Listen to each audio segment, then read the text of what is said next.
Bonjour, frères et sœurs en Jésus-Christ. Chers amis, chers internautes, que le Seigneur vous bénisse. Je veux vous proposer un thème qui est très pertinent et qui est d'actualité. Demeurer dans la vérité. Demeurer dans la vérité. Alors d'abord, qu'est-ce que la vérité? La vérité, c'est une personne. C'est Jésus-Christ. C'est Dieu lui-même. Dans Jean 14, le verset 6, Jean 14, verset 6, il est dit,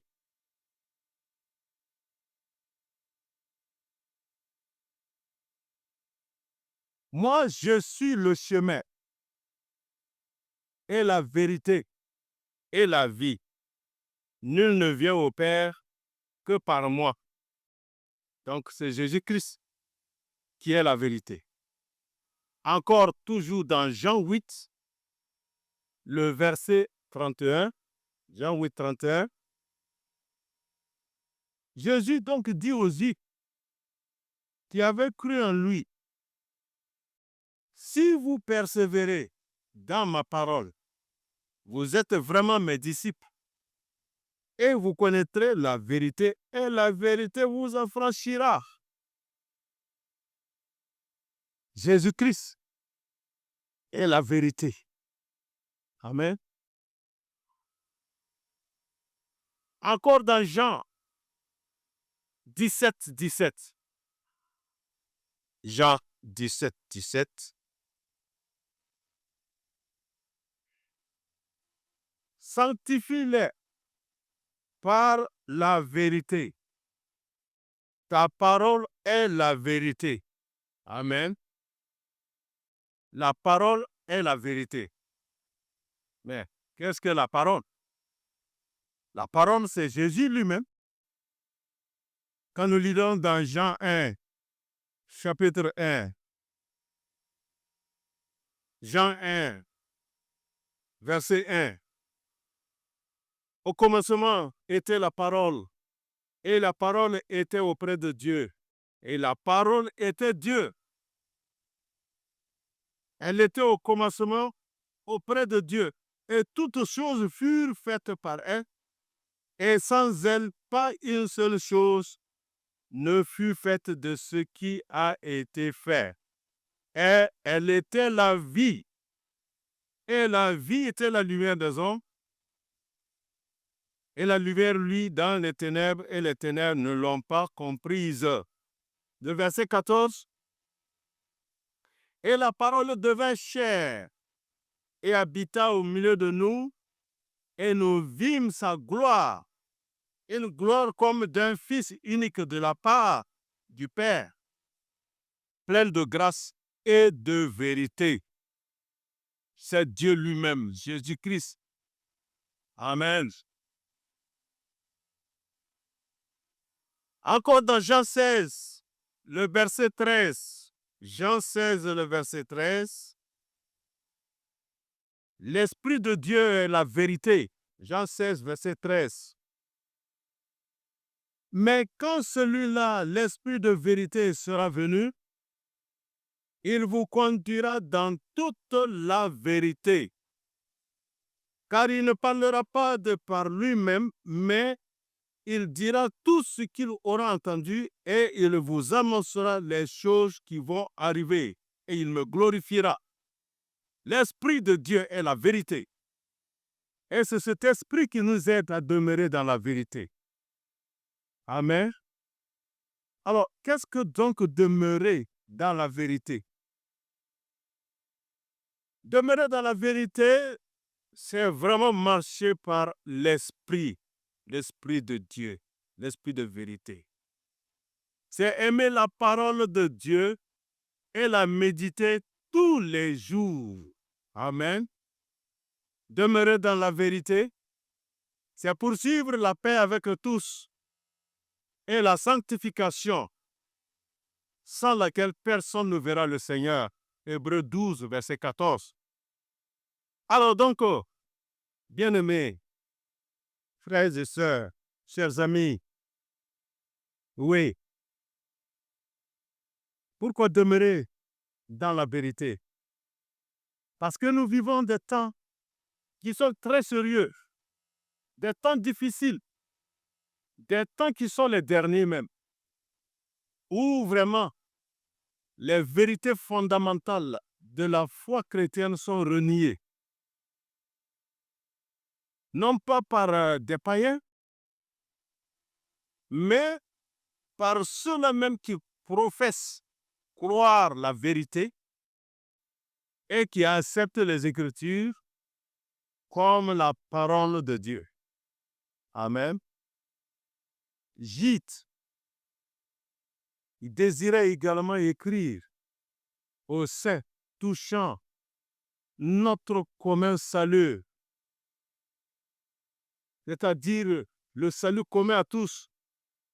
Il s'est trouvé dans la nécessité de les exhorter à combattre pour la foi qui a été transmise une seule fois aux saints. De la même manière aujourd'hui encore, cette nécessité existe où des croyants professants introduisent de mortelles erreurs concernant la personne de Christ et qui n'hésitent pas à corrompre la parole de Dieu pour appuyer de faux enseignements. Cette nécessité nous est imposée pour combattre pour la foi. Amen. Nous n'avons pas à en être surpris, car l'Écriture nous a avertis que cela arriverait. Et ça est là. Je veux voir ce matin, nous allons partager 3 tests, des tests des 3 apôtres que j'ai nommés Paul, Jean et puis Pierre, qui se sont beaucoup penchés sur ce thème-là. Il y en a d'autres tests, mais j'ai considéré pour ces 3 apôtres. D'abord, quand je commence par l'apôtre Paul, déjà, Actes des apôtres, le chapitre 20, nous le voyons déjà à partir du verset 29. Moi, je sais qu'après moi, c'est l'apôtre Paul qui parle, je sais qu'après mon départ, il entrera parmi vous des loups redoutables qui n'épargneront pas le troupeau, et ils se lèveront d'entre vous-même des hommes qui annonceront des doctrines perverses pour attirer les disciples après eux. C'est pourquoi veillez, vous souvenant que durant 3 ans, je n'ai cessé ni toujours d'avertir chacun de vous avec l'arbre. Et le verset 32 dit, et maintenant je vous recommande à Dieu et à la parole de sa grâce qui a la puissance d'édifier et de vous donner un héritage avec tous les sanctifiés. Amen. Ça, c'est l'apôtre Paul. Il s'adresse aux anciens des Éphèses pour les avertir, pour les prévenir. C'est une déclaration solennelle. Ah oui, très solennelle. Mais bien avant cela, l'apôtre va décrire les éléments essentiels de son ministère. Ça, nous devons prendre cela en compte aujourd'hui. Quand nous regardons toujours dans le chapitre 20 des Actes des Apôtres, là, à partir du verset 21, je parle des éléments essentiels du ministère de l'apôtre. Il les énumère un peu ici. Verset 21. Insistant auprès des Juifs et auprès des Grecs sur la repentance envers Dieu et la foi en notre Seigneur Jésus-Christ. Voilà un des éléments essentiels de son ministère. Enseigner la repentance envers Dieu et la foi en Jésus-Christ. Ça, c'est ce que l'apôtre Paul faisait. Le verset 24, il continue de parler encore de ces éléments-là. 24, moi, mais je ne fais aucun cas de moi, de ma vie, ni ne la tiens pour précieuse en moi-même, pourvu que j'achève ma course et le service que j'ai reçu du Seigneur Jésus pour rendre témoignage à l'évangile de la grâce de Dieu. Amen.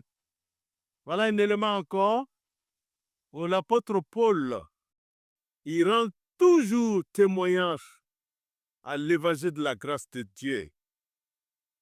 Et le verset 25, et il dira encore, et maintenant voici, moi je sais que vous tous, parmi lesquels j'ai passé, en prêchant le royaume de Dieu, vous ne verrez plus mon visage. Il prêchait le royaume de Dieu. Il ne parlait pas de lui-même. Il ne parlait pas d'autre chose, le royaume. Et le verset 27, nous le voyons dire ici, car je n'ai mis aucune réserve à vous annoncer tout le conseil de Dieu. Amen.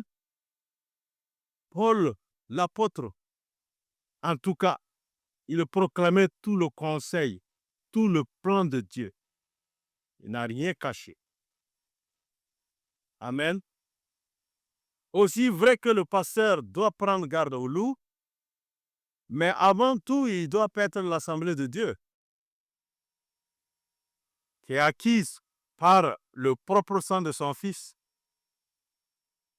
L'assemblée de Dieu, acquise par le propre sang de son Fils Jésus-Christ. Un vrai pasteur doit nourrir le troupeau avec des aliments spirituels équilibrés. Mais le mauvais pasteur, la femme ne lui donne pas à manger, ne donne pas la nourriture spirituelle équilibrée aujourd'hui. Et même que le faux docteur l'empoisonne l'assemblée. Il est comme un loup. Il vient de dehors et il peut venir comme de dedans. C'est faux docteur. Le signe avant-coureur de ces faux docteurs, un signe avant-coureur et infaillible, c'est quand il commence à attirer les disciples à lui-même et non au Seigneur. Quand il attire les disciples sur sa propre personne et non pas sur Jésus-Christ. Ça, c'est le signe avant-coureur et infaillible d'un faux docteur, d'un faux pasteur. Mais Paul sait que les temps seront tellement mauvais parce que là où la vérité est proclamée, bien sûr, l'ennemi attaque toujours en essayant de semer l'erreur en l'enrobant d'une partie de vérité. Constatez aujourd'hui cette vague de faux évangiles, politiques, médiatiques et psychologiques même, truffés de prétendus signes, miracles, prodiges, qui déferlent partout. Regardez autour de vous, voyez, c'est le temps de l'apostasie. Mais déjà, les anciens ne sont pas démunis, comme nous venons de le lire précédemment, parce que l'apôtre les recommande à Dieu et à la parole de sa grâce. C'est ça le remède. Nous abordons l'apôtre Pierre. Également qui va en parler, il s'est penché sur le fait que nous devons demeurer dans la vérité. Là, nous lisons dans 2 Pierre, chapitre 2. 2 Pierre, chapitre 2. Également à partir du verset 1. 2 Pierre 2, verset 1. Or, il y a eu aussi de faux prophètes parmi le peuple, comme aussi il y aura parmi vous de faux docteurs qui introduiront furtivement des sectes de perdition reniant aussi le maître qui les a achetés et faisant venir sur eux-mêmes une prompte destruction. Verset 2. Et plusieurs suivront leur excès. Et à cause de la voix de la vérité sera blasphémée, et par cupidité, ils feront trafic de vous avec des paroles artificieuses. Mais leur jugement, dès longtemps, ne demeure pas oisif, et leur destruction ne sommeille pas. Amen. Ça ne sommeille pas. Leur destruction arrive très, très bientôt. Amen. Alors donc, nous comprenons que l'apôtre Pierre, après qu'il a parlé de la piété, une vie de piété qui nous permet de résister à cette corruption aujourd'hui, cette corruption qui est dans le monde, si nous avons une vie de piété, ça nous permet vraiment d'éviter. Maintenant, il dénonce dans ce chapitre ce mal affreux-là. Oui. C'est ce mal affreux qui s'est insigné dans la chrétienté. C'est pourquoi Dieu le jugera un jour. Amen.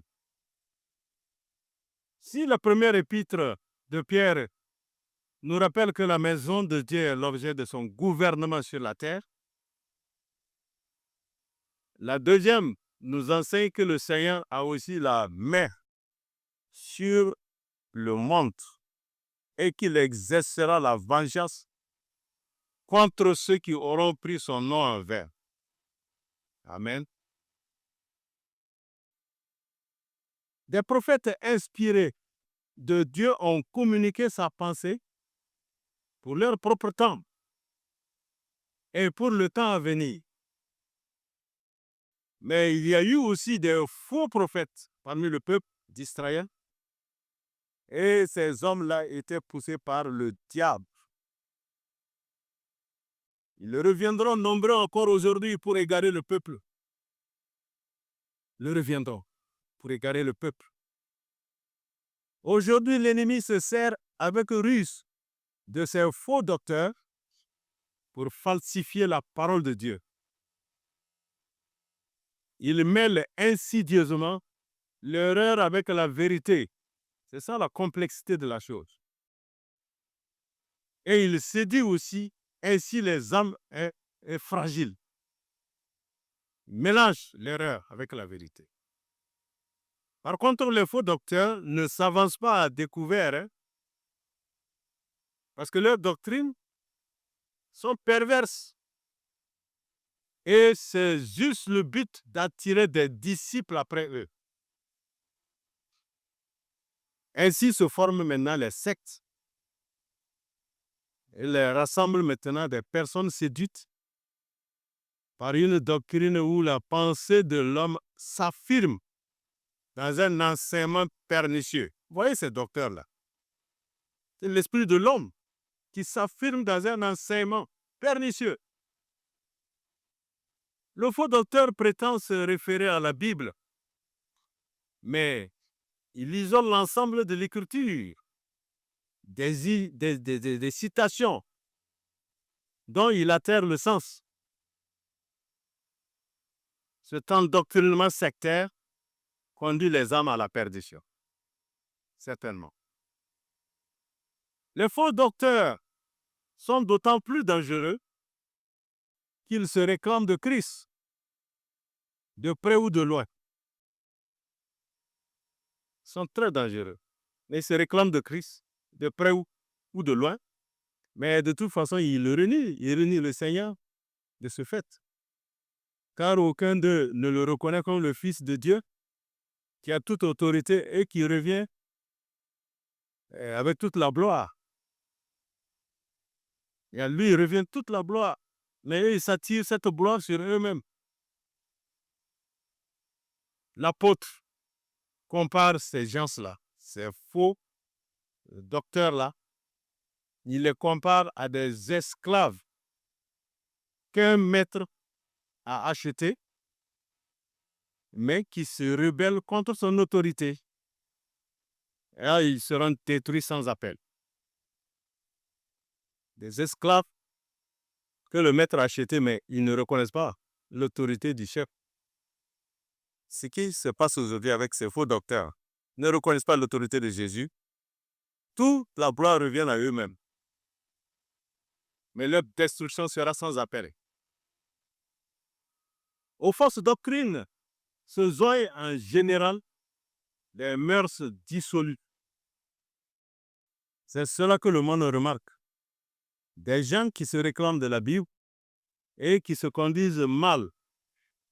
Ça attire des critiques, voire même des blasphèmes sur la parole de Dieu elle-même et la voie de la vérité. Il appartient encore aujourd'hui pour les vrais pasteurs, les vrais enseignants, d'orner l'enseignement de notre Seigneur Jésus-Christ par une bonne conduite. Certainement, il faut avoir une bonne conduite. Hors de l'esprit de sectaire, de l'esprit sectaire, ça guette. Et loin des coutumes et des séductions du monde. Amen. Enfin, ces conducteurs d'église et des chefs de secte sont attachés à la recherche du profit. Vous les voyez, c'est le profit qui les intéresse. Comme au temps du Seigneur Jésus lui-même. Jésus a dénoncé ces Juifs responsables qui avaient transformé le temple, la maison de son père, en maison de trafic et même en caverne de voleurs. C'est ce qui se passe aujourd'hui. C'est soi-disant église, bâtiment, où il y a toutes sortes de trafic d'argent. Le trafic d'âmes, ça subsiste et ça ira en s'amplifiant. Trafique les hommes. Il les trafique pour eux-mêmes, pour leurs intérêts, pour leur argent, pour leur matériel, sous le couvert de la religion et par des paroles de mensonges habilement présentées.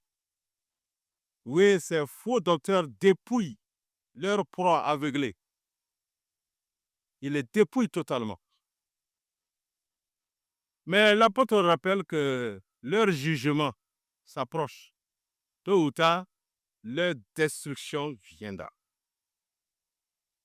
Ainsi, nous-mêmes aussi, soyons en garde pour nous-mêmes.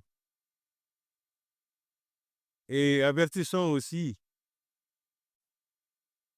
à les aider, avertissons ceux qui sont vraiment dans ces filets-là de se dégager. Amen. Nous abordons l'apôtre Jean maintenant.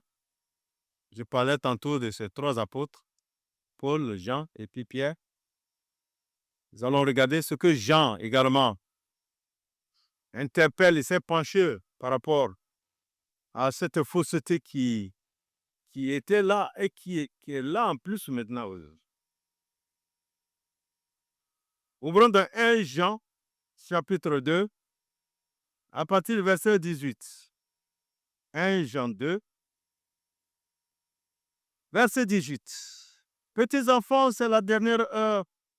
Et comme vous avez entendu que l'Antéchrist vient, maintenant aussi il y a plusieurs Antéchrists. Par quoi nous savons que c'est la dernière heure. Ils sont sortis du milieu de nous, mais ils n'étaient pas des nôtres.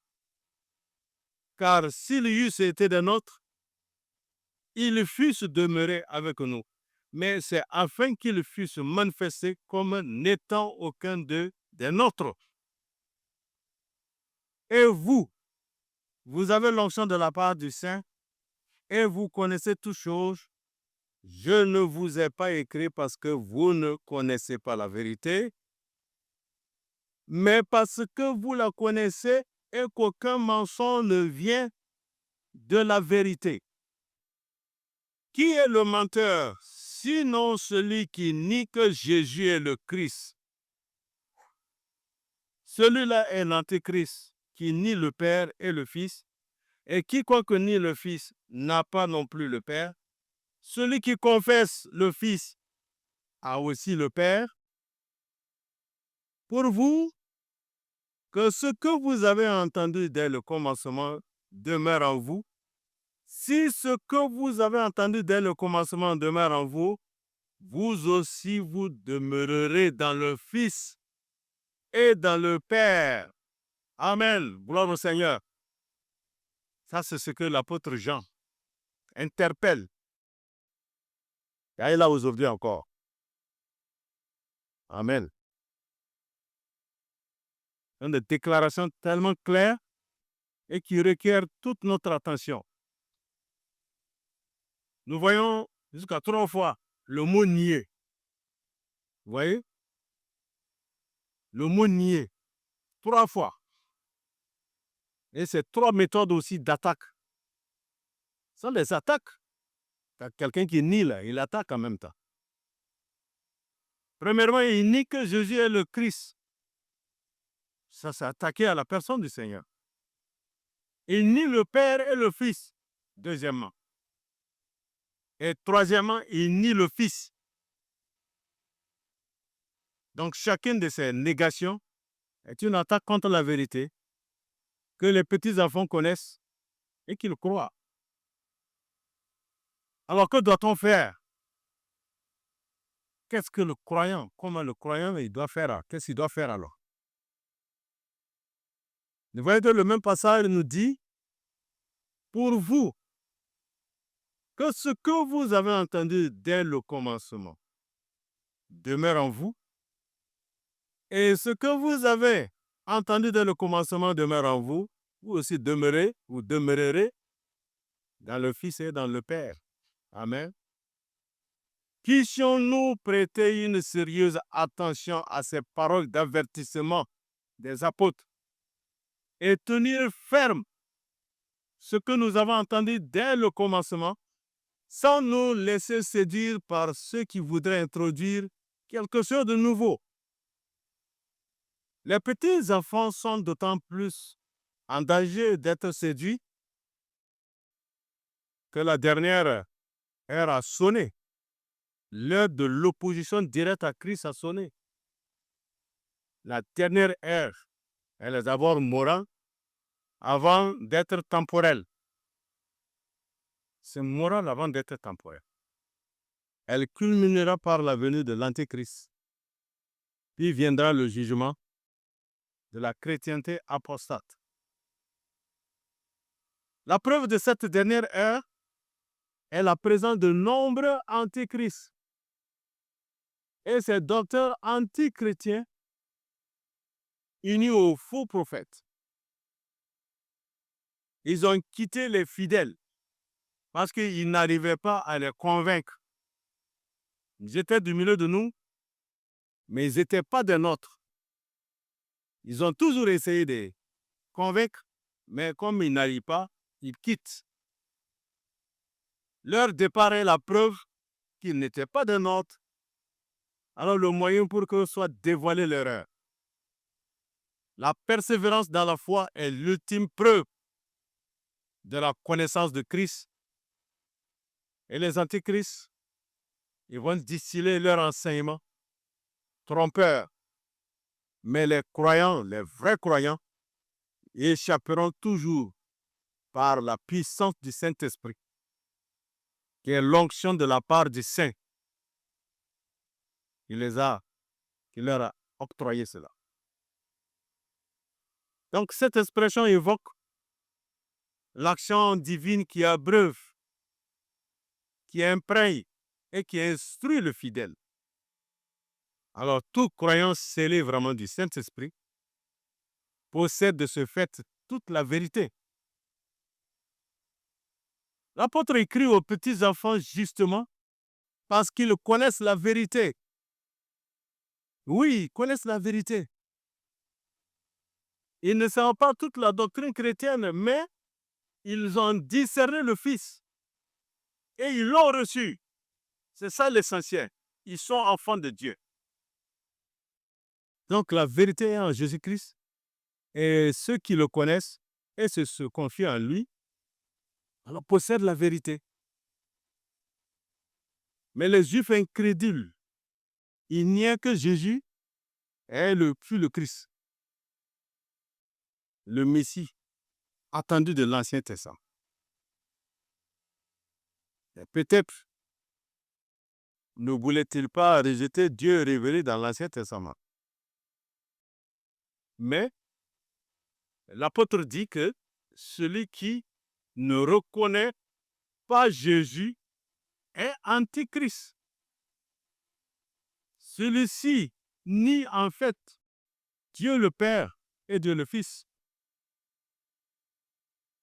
Il nie Dieu dans sa révélation la plus élevée, celle du christianisme. Et par cela même, il s'oppose à toutes les révélations divines. La révélation la plus élevée, c'est ce que Dieu est venu en chair et en os pour nous sauver. C'est ça la révélation la plus élevée. Le mystère caché de tout temps, ce que l'apôtre parle. Donc, il nie le Dieu d'amour et le Dieu manifesté en chair.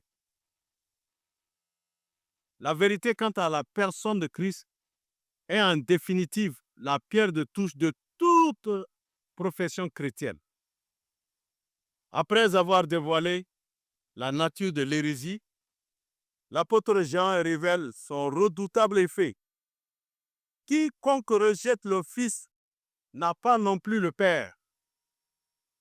Pour nous, à qui l'Évangile a été annoncé, nous ne pouvons avoir communion avec Dieu si nous ne confessons pas le Fils. Nul ne connaît le Père si ce n'est le Fils et celui à qui le Fils voudra le révéler. Cela condamne sans appel toutes les formes de théisme, ancien ou moderne. Le Fils est venu sur la terre pour révéler le Père. Le Père n'est connu qu'en lui. Refuser le Fils, refuser ses paroles, refuser son œuvre, c'est positivement rejeter Dieu le Père. Mais recevoir le Fils, c'est recevoir le Père. Amen.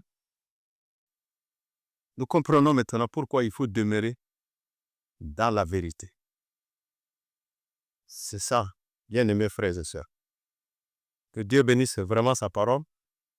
Que le Seigneur nous donne vraiment de comprendre ces paroles et vraiment de les accepter et de vivre cela.